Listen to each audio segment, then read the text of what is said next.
Good morning बच्चों। आज हम करेंगे subject science class 7th worksheet number 2। इस वर्कशीट में बच्चों आज का हमारा टॉपिक है समय की माप। तो चलिए वर्कशीट स्टार्ट करते हैं। रवि एक लंबे समय अंतराल के बाद विद्यालय जाने के लिए तैयार हो रहा था। तो आप लोग भी बच्चों आजकल घरों में हैं, अपने घरों में ही आप पढ़ाई कर रहे हैं। तो लेकिन अब काफ़ी लंबा समय आपको हो गया है घर में अपने पढ़ाई करते हुए।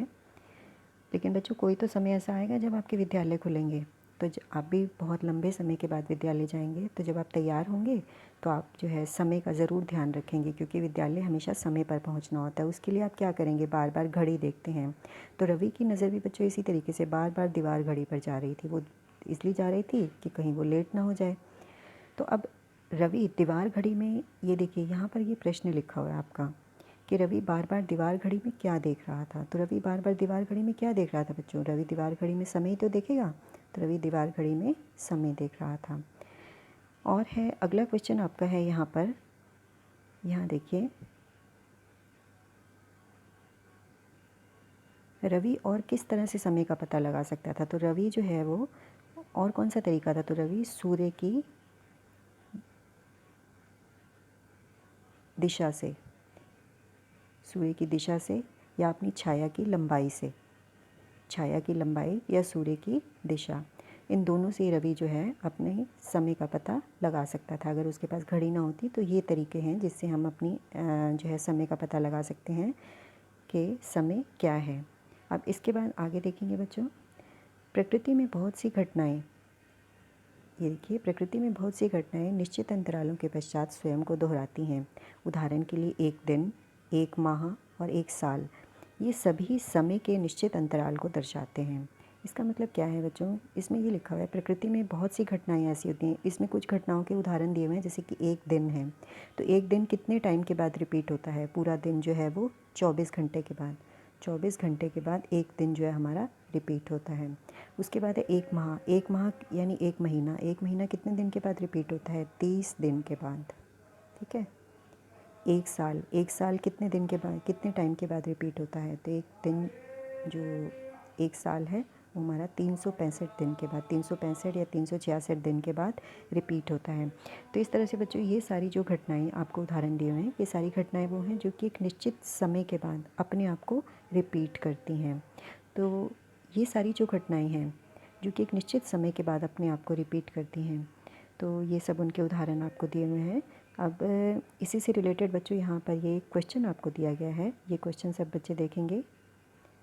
यहाँ देखिए, दिए गए समय अंतराल के लिए उपयुक्त शब्द लिखना है। तो वो शब्द कौन कौन से हैं? या तो आप दिन लिखेंगे, ये 3 ब्लैंक्स आपको दिए गए हैं, इनमें या तो दिन लिखेंगे या साल लिखेंगे या माह लिखेंगे। पहला क्वेश्चन है आपका, पहला जो पार्ट है इसका, एक सूर्योदय से अगले सूर्योदय के बीच का समय। तो कितने समय बाद, एक सूर्योदय के बाद अगला सूर्योदय कितने टाइम के बाद दोबारा होता है? तो होता है एक दिन। पहले वाले में आप क्या लिखेंगे? पहले ब्लैंक में एक दिन। इसके बाद नेक्स्ट है आपका, यहाँ देखो, एक अमावस्या से अगली अमावस्या के बीच का समय, यहाँ आपने लिखना है। तो यहाँ आप क्या लिखेंगे इस जगह पर?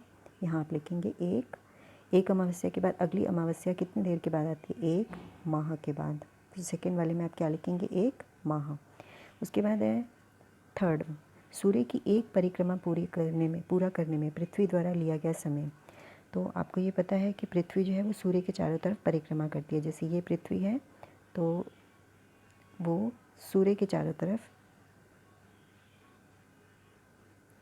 ये देखिए, तो ये मान लीजिए सूर्य है, ठीक है, ये सूर्य है और पृथ्वी इसके चारों तरफ परिक्रमा कर रही है।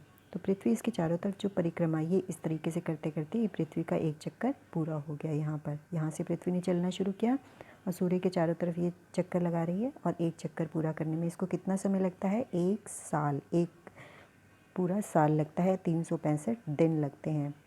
तो इससे ये हो गया एक साल। तो आपने देखा बच्चों, पूरे एक साल के बाद दोबारा से ये जो क्रिया है वो अपने आप को दोहराती है। तो ऐसी जो क्रियाएं हैं एक निश्चित समय के बाद जो अपने आप को दोहराती हैं, ये ऊपर आपको 3 उदाहरण दिए गए हैं, सूर्योदय का, अमावस्या का और सूर्य की परिक्रमा का। तो ये तीनों उदाहरण आपके ऐसे हैं जो कि एक निश्चित समय के बाद अपने आप को दोहराते हैं, अपने आप को रिपीट करते हैं। तो ऐसी जो गतियाँ हैं वो आवर्ती गति का उदाहरण है, आवर्ती गति कहलाती हैं। ठीक है। अब इसके बाद है यहाँ पर बच्चों आपको 3 तरह की घड़ियाँ दी गई हैं, दिखाई गई हैं। ये देखिए, पहली है आपकी दीवार घड़ी, फिर मेज़ घड़ी, डिजिटल घड़ी। तो ये तीनों तरह की घड़ियाँ आपने देखी होंगी। दीवार घड़ी दीवार पे लगी होती है, मेज़ घड़ी टेबल पर रखते हैं, और डिजिटल घड़ी जो है ये आपकी मोबाइल में आपने देखी होगी इस तरह की डिजिटल घड़ी, या घरों में भी कई बार ये इस तरह की डिजिटल घड़ी जो है वो रखी होती है। तो डिजिटल घड़ी में क्या होता है, इस तरह से जो समय है वो अंकों के रूप में, आपको अंक लिखे होते हैं, आपको उसमें सुइयाँ नहीं बनी होती हैं, तो आपको अंक लिखे होते हैं और अंकों से आपको समय का पता लग जाता है। इसके बाद है यहाँ पर आगे, सभी घड़ियों में आवर्ती गति का उपयोग किया जाता है। घड़ी कोई भी हो बच्चों, आवर्ती गति का उपयोग होता है। आवर्ती गति का मतलब ये है कि एक निश्चित समय के बाद गति जो है वो रिपीट होती है। तो आवर्ती गति का एक चिर परिचित उदाहरण सरल लोलक है। तो सरल लोलक जो है आपका कैसा होता है, जैसा ये आपका ये दीवार घड़ी में दिखाया हुआ ना, ये वाला जो घंटा है, इसको सरल लोलक कहते हैं। तो सरल लोलक का चित्र आपका इस तरीके का होता है। तो सरल लोलक की जो गति है वो भी एक आवर्ती गति का ही एक उदाहरण है। इसकी गति होती कैसे है बच्चों, पहले ये लोलक की गति आपको दिखाई हुई है, जैसे ये इसकी, ये देखिए मैं लोलक की गति आपको समझाती हूँ यहाँ पर। तो लोलक इस तरीके से गति करता है, ये इसकी सेंटर पोजीशन है। ठीक है, पहले ये अपनी यहाँ पर पीछे की तरफ गया, ओ से ए तक गया, फिर वापस ये वापस आया यहाँ से ए से ओ पर, और ओ से फिर ये जाता है आगे बी पर। ठीक है, तो ये ओ से ए तक गया, ए से फिर ये वापस ओ तक आता है और ओ से बी तक गया, बी से फिर ये वापस ए पर जब पहुंच जाता है, यानी जहाँ से ए से चल के बी तक जाता है, बी से वापस जब ए पर आ जाता है, तो इसका ए जो इसका दोलन है वो पूरा हो जाता है। इसको दोलन कहते हैं बच्चों। ये जो इस तरीके से ये जाता है ना, इस तरीके से चलता है, इसको दोलन कहते हैं। तो इसका दोलन एक पूरा कब होता है, जब यहाँ से चल के, यहाँ से जब स्टार्ट किया, यहाँ से चल के पहले इधर गया, इधर से वापस जब इधर इसी पॉइंट पर वापस आ जाता है, तो इसको हम क्या कहते हैं, दोलन। ठीक है, तो इसका एक दोलन पूरा हो जाता है। तो ये जो गति है ये आवर्ती गति भी कहलाएगी और दोलन गति भी कहलाएगी। आगे देखेंगे, वह गति जो एक निश्चित समय अंतराल के बाद स्वयं को दोहराती है उसे आवर्ती गति कहते हैं। आवर्ती गति के उदाहरण है पृथ्वी का सूर्य के चारों ओर गति करना और झूले की गति। झूला भी आपका इसी तरीके से गति करता है जैसे आपको मैंने अभी लोलक की गति बताई है। तो ये दोनों जो गतियाँ हैं ये आपकी आवर्ती गति का उदाहरण है, और झूले की गति तो दोलन गति भी कहलाती है। झूले की गति को दोलन गति भी कहते हैं और आवर्ती गति भी है। अब यही जो लोलक के बारे में आपको मैंने समझाया है वही आपका यहाँ पे लिखा हुआ है, यहाँ देखेंगे। एक सरल लोलक की, देखिए बच्चों,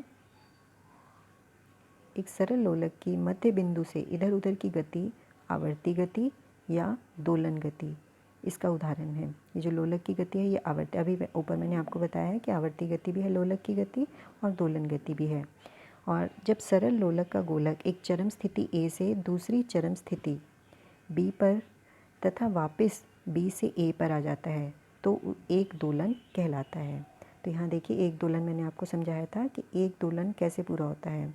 ये ओ इसकी मध्य स्थिति है, ओ से ए तक गया, ए से फिर ये इस तरफ फिर से चलता है, बी तक गया, और बी से जब ये वापस घूमकर ए पर आ जाता है तो इसका एक दोलन पूरा हो जाता है। ठीक है, आगे चलेंगे। सरल लोलक एक दोलन को पूरा करने में जितना समय लेता है, यानी एक दोलन को पूरा करने में सरल लोलक ने जितना समय लिया है उसे सरल लोलक का आवर्तकाल कहते हैं। तो ये आवर्तकाल की परिभाषा आपकी वर्कशीट में क्वेश्चन के फॉर्म में पूछी हुई है। ये आपके क्वेश्चन नंबर 2 का आंसर हो जाएगा। क्वेश्चन नंबर 2 क्या है, ये उसका आंसर हो जाएगा कि आवर्तकाल किसे कहते हैं। ये आपका वर्कशीट के लास्ट में क्वेश्चन पूछा हुआ है। अब इसके बाद है यहाँ पर ये थोड़ी सी और हमारी बाकी है वर्कशीट, समय का मात्रक। समय का मात्रक क्या है, यानी समय को हम किस चीज़ में नापते हैं। तो समय का जो मूल मात्रक है, समय का जो बेसिक जो इसका मात्रक है, बेसिक जो यूनिट है, वो है आपका सेकंड। इसका प्रतीक एस है। सेकंड को हम एस अक्षर से दिखाते हैं। समय का बड़ा मात्रक भी होता है। समय को हमेशा बच्चों आपको पता है कि समय को हम सेकंड में नहीं नापते, तो समय को हम मिनट में भी बता सकते हैं, घंटे में भी बता सकते हैं। तो मिनट और घंटा जो है वो समय के बड़े मात्रक हैं। आपको पता है कि सेकंड जो है वो सबसे छोटा मात्रक होता है, और सेकंड से बड़ा है मिनट, और मिनट से बड़ा होता है घंटा। ये तीनों ही समय के मात्रक है, लेकिन इन तीनों में से जो मूल मात्रक है वो है हमारा सेकंड। समय का मूल मात्रक क्या है? सेकंड है। ठीक है, तो यहाँ पर अब हम क्वेश्चंस पे आते हैं। ये आपके क्वेश्चंस और बाकी हैं। सूर्य के चारों ओर पृथ्वी की गति, ये कौन सी गति का उदाहरण है? अभी आपने पढ़ा है कि सूर्य के चारों ओर पृथ्वी की गति जो है वो आवर्ती गति का उदाहरण है। आवर्ती लिखेंगे इसके अंदर। उसके बाद है आवर्तकाल से आप क्या समझते हैं? ये आपको मैंने अभी पीछे मार्क करके दिखाया। आवर्तकाल की परिभाषा है वो आपको करनी है। इसके बाद है next, third question, last question है, किसी भी कार्य को समय पर पूरा करने के 2 लाभ क्या हैं? तो बच्चों 2 लाभ क्या होंगे समय पर पूरा करेंगे? एक तो आपका इससे जो है समय की बचत होती है। अगर आप समय पर पूरा करेंगे, समय की बचत होती है।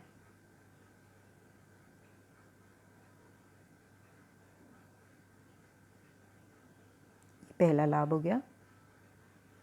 ठीक है, और दूसरा लाभ क्या लिखेंगे आप? दूसरा लाभ हो जाएगा इसमें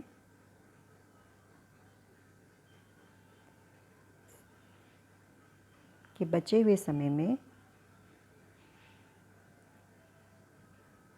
बचे समय में आप दूसरा काम कर सकते हैं। अगर समय, एक काम को आप टाइम से पूरा कर लोगे, तो जो समय आपके पास बच जाएगा उसमें आप दूसरा काम कर सकेंगे।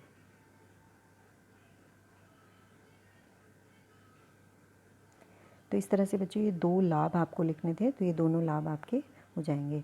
तो इस तरीके से बच्चों ये वर्कशीट आपकी कंप्लीट हो गई है। आज की वर्कशीट थी जो आपकी साइंस की। तो आशा करती हूँ आपको ये वर्कशीट समझ में आ गई होगी। Thank you.